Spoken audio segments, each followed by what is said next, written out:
Hi friends, ಪ್ರೀತಿ ಅನ್ನೋದು ಯಾವ ವಯಸ್ಸಲ್ಲಿ ಯಾರ ಮೇಲೆ ಹುಟ್ಟುತ್ತೆ ಎಂದು ಯಾರಿಗೂ ಗೊತ್ತಿರುವುದಿಲ್ಲ. ಆದ್ರೆ ಕೆಲವೊಂದು ಮಂದಿ ಇದನ್ನೇ ನೆಪವಾಗಿ ಮಾಡಿಕೊಂಡು ತಪ್ಪು ಕೆಲಸಗಳನ್ನ ಮಾಡುತ್ತಾ ನಂಬಿದವರನ್ನ ನಡು ನೀರಿನಲ್ಲಿ ಮುಳುಗಿಸುತ್ತಿದ್ದಾರೆ. ಈಗ ನಾನು ಹೇಳುತ್ತಿರುವ ಕಥೆಯನ್ನ ಕೇಳಿದ್ರೆ ಒಬ್ಬ ಮಹಿಳೆಯಾದವಳು ಈ ರೀತಿನೂ ಕೂಡ ಇರ್ತಾಳ ಅಂತೇಳಿ ಆಶ್ಚರ್ಯ ಪಡದೆ ಇರಲಾರಿರಿ. ಇನ್ನು ಈ ಸ್ಟೋರಿ ಏನು ಅಂತ ನೋಡೋದಾದ್ರೆ, ಮಹಾರಾಷ್ಟ್ರದ ಮಹಾಬಲಪುರ ಊರಿನಲ್ಲಿ ಮೀರಾ ಬಾಬುರಾವ್ ಎಂಬ ದಂಪತಿಗಳು ಒಂದು ದಿನಸಿ ಅಂಗಡಿಯನ್ನ ರನ್ ಮಾಡುತ್ತಾ ಬರುವ ದುಡ್ಡಿನಿಂದ ಒಂದು ಒಳ್ಳೆ ಮನೆಯನ್ನ ಕಟ್ಟಿಕೊಂಡಿದ್ದರು. ಇನ್ನು ಇವರ ಅನೂನ್ಯ ಸಂಸಾರದ ಗುರುತಿಗೆ ಸಿದ್ಧಾರ್ಥ್ ಅನ್ನೋ ಹುಡುಗ, ನಿಹಾರಿಕಾ ಅನ್ನೋ ಹುಡುಗಿ ಹುಟ್ಟಿದ್ದರು. ಇದು ಹೀಗೆ ಇರುವಾಗ ಗಂಡ ಹೆಂಡತಿ ಇಬ್ರು ಅಷ್ಟಾಗಿ ಓದದೇ ಇದ್ದಿದ್ರು ತನ್ನ ಮಕ್ಕಳನ್ನ ಚೆನ್ನಾಗಿ ಓದಿಸಬೇಕು ಅಂತ ಕನಸನ್ನ ಕಟ್ಟಿಕೊಂಡಿರುತ್ತಾರೆ. ಅದಕ್ಕೋಸ್ಕರ ತಾವು ಕಷ್ಟಪಟ್ಟು ಕಟ್ಟಿಕೊಂಡಿದ್ದ ಆ ಮನೆಯನ್ನು ಕೂಡ ಮಾರಾಟ ಮಾಡಿ ತಮ್ಮ ಸಂಸಾರವನ್ನ ಮುಂಬೈಗೆ ಶಿಫ್ಟ್ ಮಾಡಿದರು. ಇನ್ನು ಅಲ್ಲಿಯೇ ಒಂದು ಚಿಕ್ಕ ಮನೆಯನ್ನು ಖರೀದಿ ಮಾಡಿ ಅಲ್ಲಿಯೇ ಒಂದು ದಿನಸಿ ಅಂಗಡಿಯನ್ನ ಇಟ್ಟುಕೊಂಡು ತಮ್ಮ ಮಕ್ಕಳನ್ನ ಓದಿಸುತ್ತಿದ್ದರು. ಈ ಸಮಯದಲ್ಲಿ ಒಂದು ದಿನ ದಿನಸಿ ಅಂಗಡಿಗೆ ಬೇಕಾಗಿರುವ ಸರಕುಗಳನ್ನು ತೆಗೆದುಕೊಂಡು ಬರುತ್ತಿರುವಾಗ ಬಾಬುರಾವ್ಗೆ ಆಕ್ಸಿಡೆಂಟ್ ಆಗಿ ಸತ್ತು ಹೋಗುತ್ತಾರೆ. ಆನಂತರ ಮನೆಯ ಜವಾಬ್ದಾರಿಗಳೆಲ್ಲವೂ ಮೀರಾ ಮೇಲೆ ಬೀಳುತ್ತವೆ. ನಂತರ ಆಕೆ ದಿನಸಿ ಅಂಗಡಿಯನ್ನ ರನ್ ಮಾಡುತ್ತಾ ಮಗಳನ್ನ BSc ಓದಿಸಿದ್ರೆ ಮಗನನ್ನ B.Tech ಓದಿಸ್ತಾಳೆ. ಆ ನಂತರ ತನ್ನ ಮಗಳನ್ನ ಉದ್ಯೋಗಕ್ಕೆ ಕಳಿಸದೆ ತಮ್ಮ ಸಂಬಂಧಿಕರಲ್ಲೇ ಹುಡುಗನಿಗೆ ಕೊಟ್ಟು ಮದುವೆ ಮಾಡುತ್ತಾರೆ. ಇನ್ನು ಮಗ ತನ್ನ ಕ್ಲಾಸ್ಮೇಟ್ ಜೊತೆ ಪ್ರೀತಿಯಲ್ಲಿ ಬಿದ್ದು ಮದುವೆ ಮಾಡಿಕೊಳ್ಳುತ್ತಾನೆ. ಹೀಗಿರುವಾಗ ಯಾವಾಗ ಮಗನಿಗೆ ಬೆಂಗಳೂರಿನಲ್ಲಿ ಜಾಬ್ ಸಿಗುತ್ತೋ ಅಂದಿನಿಂದ ತನ್ನ ತಾಯಿಗೆ ದಿನಸಿ ಅಂಗಡಿಗೆ ಹೋಗ್ಬೇಡಿ, ಮನೆಯ ಜವಾಬ್ದಾರಿಯನ್ನ ನಾನೇ ನೋಡ್ಕೋತೀನಿ ಅಂತೇಳಿ ಹೆಂಡತಿಯನ್ನ ಕರೆದುಕೊಂಡು ಬೆಂಗಳೂರಿಗೆ ಹೋಗಿ ಸೆಟ್ಲ್ ಆಗ್ತಾನೆ. ನಂತರ ತನ್ನ ತಾಯಿಗೆ ತಿಂಗಳಿಗೆ ಒಂದು ಸಾರಿ ಖರ್ಚಿಗೆ ದುಡ್ಡು ಕಳಿಸ್ತಾ ಇದ್ದಿದ್ರಿಂದ ಮೀರಾ ಮನೆಯಲ್ಲೇ ಇರುತ್ತಿದ್ದಳು. ಆದ್ರೆ ನಾನು ಬೆಂಗಳೂರಿಗೆ ಬರುತ್ತೇನೆ, ಮುಂಬೈಲಿ ಒಬ್ಬಳೆ ಒಂಟಿಯಾಗಿ ಇರುವುದಕ್ಕೆ ಆಗುವುದಿಲ್ಲ ಎಂದು ಮೀರಾ ತನ್ನ ಮಗನಿಗೆ ಹೇಳಿದ್ರು ಕೂಡ ಮಗ ಸೊಸೆ ತನ್ನ ಪ್ರೈವಸಿಗೆ ಅಡ್ಡಿಯಾಗುತ್ತೆ ಅಂತೇಳಿ ಅವರು ಒಪ್ಪಿಕೊಳ್ಳುವುದಿಲ್ಲ. ನಂತರ ಮೀರಾ ಒಂದು ಟಚ್ ಮೊಬೈಲ್ ತಗೊಂಡು ಅದರಲ್ಲೇ ಹೆಚ್ಚು ಟೈಮ್ ಕಳೀತಾ ಇದ್ಲು. ಅದಾದ ಸ್ವಲ್ಪ ದಿನಗಳಲ್ಲಿ ಮೀರಾಗೆ ಕೋರಿಕೆಗಳು ಹೆಚ್ಚಾಗಿ 50 ವರ್ಷ ವಯಸ್ಸಿನಲ್ಲಿ ತನಗೆ ಜೊತೆಗಾರ ಬೇಕೆನಿಸುತ್ತದೆ. ಹೀಗೆ 10ನೇ ತರಗತಿಯವರೆಗೂ ಓದಿದ್ದ ಮೀರಾ ಮೊಬೈಲ್ ನಲ್ಲಿ ಎಕ್ಸ್ ವಿಡಿಯೋಗಳನ್ನ ನೋಡ್ತಾ ಇದ್ದಿದ್ರಿಂದ ತನ್ನ ಫೀಲಿಂಗ್ಸ್ ಅನ್ನ ಕಂಟ್ರೋಲ್ ಮಾಡಿಕೊಳ್ಳಲಾಗದೆ ಹೋಗ್ತಾಳೆ. ಇನ್ನು ಈ ಸಮಯದಲ್ಲಿಯೇ 20 ವರ್ಷದ ಗೌತಮ್ ಎಂಬ ಹುಡುಗ ಮುಂಬೈಗೆ ಓದುವ ಸಲುವಾಗಿ ಮೀರಾ ಮನೆಯ ಪಕ್ಕದಲ್ಲಿಯೇ ಒಂದು ಮನೆಯನ್ನ ರೆಂಟ್ಗೆ ತೆಗೆದುಕೊಳ್ಳುತ್ತಾನೆ. ಈ ರೀತಿಯಾಗಿ ಅವನು ಆ ಮನೆಗೆ ಹೊಸದಾಗಿ ಬಂದಿದ್ರಿಂದ ಏನಾದ್ರೂ ಬೇಕು ಅಂದ್ರೆ ಮೀರಾಳನ್ನೇ ಕೇಳುತ್ತಿದ್ದನು. ಹೀಗೆ ಮೀರಾ ಒಂದೊಂದು ಸಾರಿ ಗೌತಮ್ಗೆ ತನ್ನ ಮನೆಯಲ್ಲೇ ಊಟ ಮಾಡಿ ಬಡಿಸುತ್ತಿದ್ದಳು. ಈ ಸಮಯದಲ್ಲಿ ಇವರಿಬ್ಬರ ಮಧ್ಯೆ ಒಳ್ಳೆಯ ಪರಿಚಯ ಏರ್ಪಟ್ಟಿದ್ರಿಂದ ಗೌತಮ್ ಕಾಲೇಜ್ ಮುಗಿದ ತಕ್ಷಣ ಮೀರಾ ಮನೆಗೆ ಬಂದು ಟಿವಿ ನೋಡುತ್ತಾ ಆಕೆ ಜೊತೆ ಮಾತಾಡುತ್ತಾ ಅಲ್ಲೇ ಊಟ ಮಾಡಿ ತನ್ನ ರೂಮ್ಗೆ ಹೋಗಿ ಮಲಗುತ್ತಿದ್ದನು. ಹೀಗೆ ಎಷ್ಟೋ ವರ್ಷಗಳಿಂದ ಒಂಟಿಯಾಗಿದ್ದ ಮೀರಾಗೆ ನಿಧಾನವಾಗಿ ಗೌತಮ್ ಮೇಲೆ ಇಂಟ್ರೆಸ್ಟ್ ಆಗಿ ಹೇಗಾದ್ರೂ ಮಾಡಿ ಅವನ ಹತ್ತಿರ ನನ್ನ ಕೋರಿಕೆಗಳನ್ನ ತೀರಿಸಿಕೊಳ್ಳಬೇಕೆಂದುಕೊಳ್ಳುತ್ತಾಳೆ. ಹೀಗೆ ಒಂದು ಸಾರಿ ಗೌತಮ್ ಟಿವಿ ನೋಡುತ್ತಿರುವಾಗ ಸ್ನಾನ ಮಾಡಿ ಬಂದ ಮೀರಾ ಗೌತಮ್ ನೋಡಲಿ ಎಂದು ತನ್ನ ಬೆಡ್ರೂಮ್ ಡೋರ್ ಅನ್ನು ಓಪನ್ ಮಾಡಿ ಬಟ್ಟೆಯನ್ನ ಬದಲಾಯಿಸಿಕೊಳ್ಳುತ್ತಿರುತ್ತಾಳೆ. ಅದನ್ನು ನೋಡಿದ ಗೌತಮ್ ಕಾಮೋದ್ರಿಕ್ತನಾಗಿ ಟೆನ್ಷನ್ ಇಂದ ಅಲ್ಲಿಂದ ಹೊರಟು ಹೋಗುತ್ತಾನೆ. ಇನ್ನು ಆ ದಿನವೆಲ್ಲ ಅದನ್ನೇ ಆಲೋಚನೆ ಮಾಡಿದ ಗೌತಮ್ ಕೂಡ ಮೀರಾ ಮೇಲೆ ಇಂಟ್ರೆಸ್ಟ್ ಆಗುತ್ತೆ. ನಂತರ ಮಾರನೇ ದಿನ ಇಬ್ಬರು ಊಟ ಮಾಡಿ ಟಿವಿ ನೋಡುತ್ತಿರುವಾಗ ಗೌತಮ್ ತನ್ನ ರೂಮ್ಗೆ ಹೋಗುತ್ತಿದ್ದರೆ ಮೀರಾ ನನಗೆ ಭಯ ಆಗುತ್ತಿದೆ, ಇವತ್ತು ಇಲ್ಲೇ ಮಲಗಿಕೋ ಎಂದು ಹೇಳುತ್ತಾಳೆ. ಇನ್ನು ಈ ಅವಕಾಶಕ್ಕಾಗಿಯೇ ಕಾಯುತ್ತಿದ್ದ ಗೌತಮ್ ಇಮಿಡಿಯೇಟ್ ಆಗಿ ಒಪ್ಪಿಕೊಳ್ಳುತ್ತಾನೆ. ಈ ರೀತಿಯಾಗಿ ಇವರಿಬ್ಬರು ಮಾತುಗಳಲ್ಲಿ ಇವರಿಬ್ಬರ ಮನಸ್ಸಿನ ಮಾತುಗಳನ್ನ ಹೇಳಿಕೊಂಡಾಗ ಅದಕ್ಕೆ ಇವರಿಬ್ಬರು ಒಪ್ಪಿಕೊಂಡು ಆ ರಾತ್ರಿ ಲೈಂಗಿಕವಾಗಿ ಒಂದಾಗುತ್ತಾರೆ. ಅಂದಿನಿಂದ ಇವರಿಬ್ಬರು ಕ್ಲೋಸ್ ಆಗಿ ಇರುತ್ತಾ ಸಿನಿಮಾ, ಪಾರ್ಕ್, ಶಾಪಿಂಗ್ ಅಂತ ಹೊಸ ಜೋಡಿಗಳಾಗಿ ಸುತ್ತಾಡುವುದರಿಂದ ಆ ಏರಿಯಾದಲ್ಲಿದ್ದವರಿಗೆ ಇವರ ಮೇಲೆ ಡೌಟ್ ಬಂದು 50 ವರ್ಷದ ಮೀರಾ 20 ವರ್ಷದ ಗೌತಮ್ ಜೊತೆ ಸಂಬಂಧವನ್ನು ಇಟ್ಟುಕೊಂಡಿದ್ದಾಳೆಂದು ಹಬ್ಬಿಸುತ್ತಾರೆ. ಆದ್ರೂ ಕೂಡ ಮೀರಾ ಅದರ ಬಗ್ಗೆ ತಲೆ ಕೆಡಿಸಿಕೊಳ್ಳದೆ ಗೌತಮ್ ಜೊತೆ ಗಾಢವಾದ ಪ್ರೀತಿಯಲ್ಲಿ ಮುಂದುವರಿಯುತ್ತಾಳೆ. ಈ ರೀತಿಯಾಗಿ ಮೀರಾ ಮಗ ಕಳಿಸುವ ದುಡ್ಡಿನಲ್ಲಿ ಹ್ಯಾಪಿಯಾಗಿ ಲೈಫ್ ಅನ್ನ ಲೀಡ್ ಮಾಡುತ್ತಾ ಗೌತಮ್ ಕೇಳಿದಾಗಲೆಲ್ಲ ಅವನಿಗೆ ದುಡ್ಡು ಕೂಡ ಕೊಡ್ತಾ ಇದ್ಲು. ಹೀಗೆ ಗೌತಮ್ ಬಸ್ ಅಲ್ಲಿ ಕಾಲೇಜ್ಗೆ ಹೋಗ್ತಾ ಇದ್ದಿದ್ರಿಂದ ಸಾಲ ಮಾಡಿ 2 ಲಕ್ಷದ ಬೈಕ್ ಅನ್ನ ಅವನಿಗೆ ಗಿಫ್ಟ್ ಆಗಿ ಕೊಡುತ್ತಾಳೆ. ಅಷ್ಟೇ ಅಲ್ಲದೆ ಗೌತಮ್ ಮೀರಾ ಬಳಿ ಕಾಸ್ಟ್ಲಿ ಮೊಬೈಲ್, ವಾಚು, ಬಟ್ಟೆಗಳು ಹೀಗೆ ತನಗೆ ಇಷ್ಟವಾದವುಗಳನ್ನೆಲ್ಲ ತೆಗೆದುಕೊಳ್ಳುತ್ತಿದ್ದನು. ಇದು ಹೀಗೆ ಇರುವಾಗ ಮೀರಳ ವ್ಯವಹಾರವನ್ನ ಆ ಏರಿಯಾದಲ್ಲಿರುವ ಮೀರಳ ಮಗ ಸಿದ್ಧಾರ್ಥನ ಫ್ರೆಂಡ್ ನೋಡಿ ಸಿದ್ಧಾರ್ಥ್ಗೆ ಹೇಳಿದ್ದರಿಂದ ಸಿದ್ಧಾರ್ಥನ ತಾಯಿಗೆ ಇನ್ಫಾರ್ಮ್ ಮಾಡದೆ ಮನೆಗೆ ಬರುತ್ತಾನೆ. ಆ ಸಮಯದಲ್ಲಿ ಮೀರಾ ಗೌತಮ್ ಜೊತೆ ಕ್ಲೋಸ್ ಆಗಿ ಇರುತ್ತಾ ಟಿವಿ ನೋಡುತ್ತಿರುವುದನ್ನು ನೋಡಿ ಶಾಕ್ ಆಗುತ್ತಾನೆ.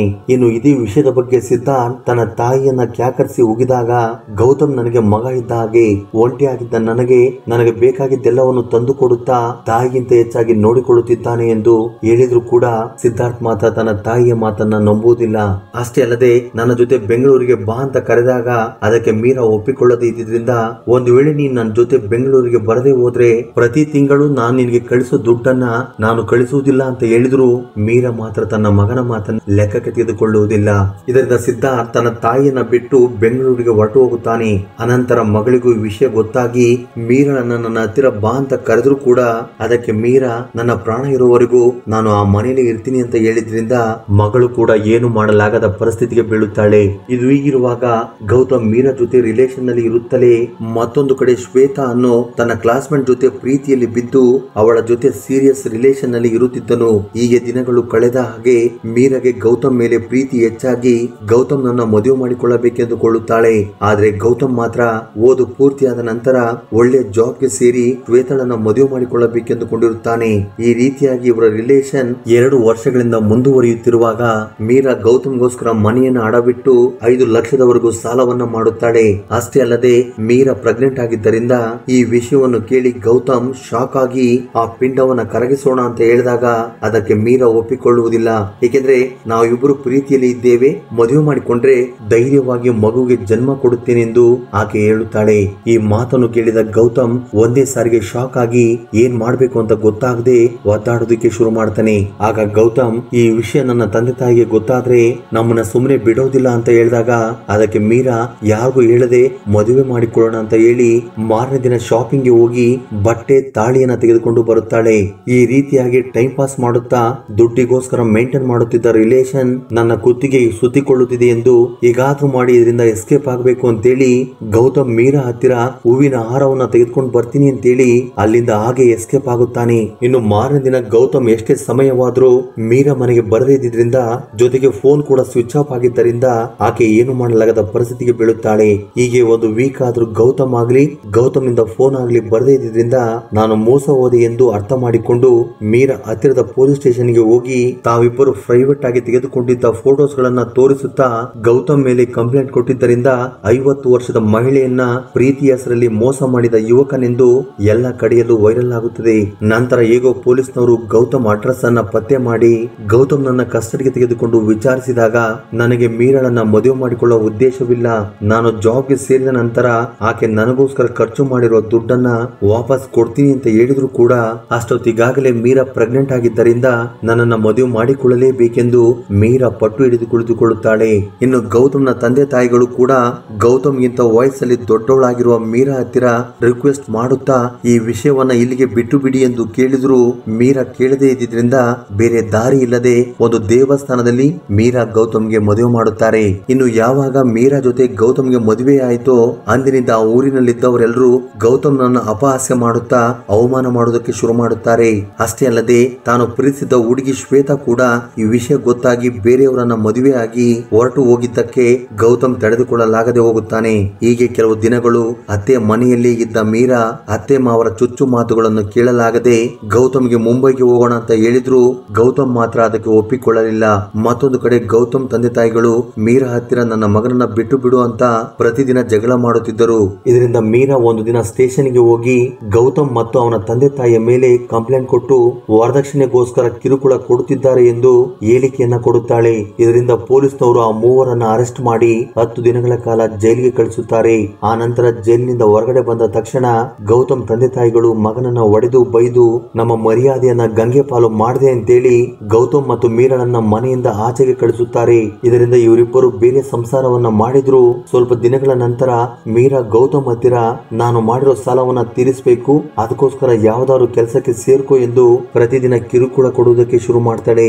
ಅದರ ಜೊತೆ ಅಕ್ಕಪಕ್ಕದ ಮನೆಯವರು ಕೂಡ ತಾಯಿಯ ವಯಸ್ಸಿನ ಆಕೆಯನ್ನ ಪ್ರೆಗ್ನೆಂಟ್ ಮಾಡಿ ಮದುವೆ ಮಾಡಿಕೊಂಡಿರುವವನೆಂದು ಚುಚ್ಚು ಮಾತುಗಳಿಂದ ಹಿಂಸೆ ಕೊಡುತ್ತಿದ್ದರಿಂದ ಗೌತಮ್ ಮಾನಸಿಕವಾಗಿ ಕುಗ್ಗಿ ಹೋಗಿ ಏನ್ ಮಾಡಿದ್ರು ಮೀರಾ ನನ್ನನ್ನು ಬಿಟ್ಟು ಹೋಗುವುದಿಲ್ಲ ಎಂದು ಜೀವನ ಪರ್ಯಂತ ಆಕೆ ಜೊತೆ ಇರೋದಕ್ಕೆ ಇಷ್ಟವಿರದೆ ಒಂದು ವಿಡಿಯೋದಲ್ಲಿ ತನ್ನ ದುಃಖವನ್ನೆಲ್ಲ ಹೇಳಿಕೊಂಡು ಆತ್ಮಹತ್ಯೆಯನ್ನ ಮಾಡಿಕೊಳ್ಳುತ್ತಾನೆ. ಇನ್ನು ಆ ವಿಡಿಯೋವನ್ನ ತನ್ನ ತಂದೆ ತಾಯಿಗೆ ಕಳುಹಿಸುತ್ತಾ ನಾನು ತುಂಬಾ ದೊಡ್ಡ ತಪ್ಪು ಮಾಡಿದೆ, ಇವತ್ತು ನಾನು ಎಲ್ಲವನ್ನು ಕಳೆದುಕೊಳ್ಳುವುದಕ್ಕೆ ಮೀರನೇ ಕಾರಣ ಅಂತೇಳಿ ಆ ವಿಡಿಯೋವನ್ನ ಕಳಿಸಿರುತ್ತಾನೆ. ನಂತರ ವಿಡಿಯೋದ ಆಧಾರದ ಮೇಲೆ ಗೌತಮ್ ತಂದೆ ತಾಯಿಗಳು ಮೀರಾ ಮೇಲೆ ಕಂಪ್ಲೇಂಟ್ ಕೊಡುತ್ತಾರೆ. ಇದರಿಂದ ಪೊಲೀಸ್ನವರು ಮೀರಳನ್ನ ಅರೆಸ್ಟ್ ಮಾಡಿ ಕೆಲವು ತಿಂಗಳು ಜೈಲಲ್ಲಿ ಇಟ್ಟರು. ಮೀರಾ ಪ್ರೆಗ್ನೆಂಟ್ ಆಗಿದ್ದರಿಂದ ಮೀರಳ ಮಗಳು ತಾಯಿಯನ್ನ ಬೇಲ್ ಮೇಲೆ ಕರೆದುಕೊಂಡು ಬಂದು ಅಂದಿನಿಂದ ಎಲ್ಲವನ್ನು ಆಕೆಯೇ ನೋಡಿಕೊಳ್ಳುವುದಕ್ಕೆ ಶುರು ಮಾಡುತ್ತಾಳೆ. ಹೀಗೆ ಕೆಲವು ತಿಂಗಳುಗಳ ನಂತರ ಮೀರಾ ಗಂಡು ಮಗುವಿಗೆ ಜನ್ಮ ನೀಡುತ್ತಾಳೆ. ಮತ್ತೊಂದು ಕಡೆ ಮಗಳ ಮೇಲೆ ಡಿಪೆಂಡ್ ಆಗೋದಕ್ಕೆ ಇಷ್ಟವಿರದೆ ತನ್ನ ಮಗು ಜೊತೆ ಸೇರಿ ಮುಂಬೈಗೆ ಹೋಗಿ ದಿನಸಿ ಅಂಗಡಿಯನ್ನ ನಡೆಸುತ್ತಾ ಮಗುವನ್ನ ಸಾಕುತ್ತಿದ್ದಳು. ಸ್ನೇಹಿತರೆ, ಅಸಲಿಗೆ ಈ ಇನ್ಸಿಡೆಂಟ್ ನಲ್ಲಿ ತಪ್ಪು ಯಾರದು ಎಂದು ನೀವು ಅಂದುಕೊಳ್ಳುತ್ತಿದ್ದೀರಾ? ತಪ್ಪದೆ ಕಮೆಂಟ್ ಬಾಕ್ಸ್ ಅಲ್ಲಿ ಕಮೆಂಟ್ ಮಾಡಿ. ಹಾಗೆ ಈ ವಿಡಿಯೋ ನಿಮ್ಗೆ ಇಷ್ಟವಾಗಿದ್ದರೆ ದಯವಿಟ್ಟು ಲೈಕ್ ಮಾಡೋದನ್ನ ಮರೆಯಬೇಡಿ.